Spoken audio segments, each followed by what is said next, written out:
Buongiorno a tutti e bentornati a Val Grande.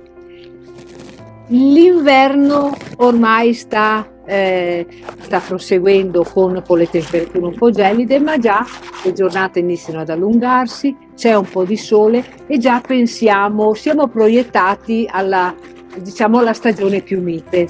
Abbiamo anche voglia di portare il colore nelle nostre case e lo facciamo con l'adobo sui nostri tavoli.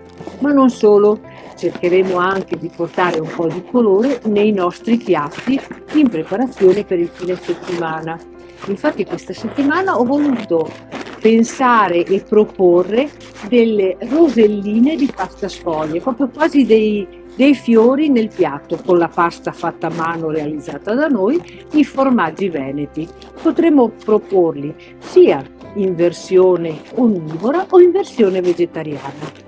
Abbinati a questo, però, qui a Val Grande si possono assaggiare anche le paste corte, come i maccheroni all'uovo con il formaggio, burro, pepe e noci del Polesine, oppure i classici bigoli con i ragù di corte.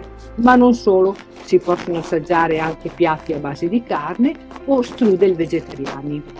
Se siete curiosi di venire a provare le preparazioni di Val Grande in questo periodo, io vi invito a venirci a trovare e lo potete fare sempre con la solita modalità, quindi prenotando il vostro tavolo attraverso i contatti che troverete tra le pagine social dove noi siamo presenti o tra le pagine del nostro sito. Per il momento io continuo però voglio ricordarvi che si potranno assaggiare anche i dolci di carnevale. Ciao!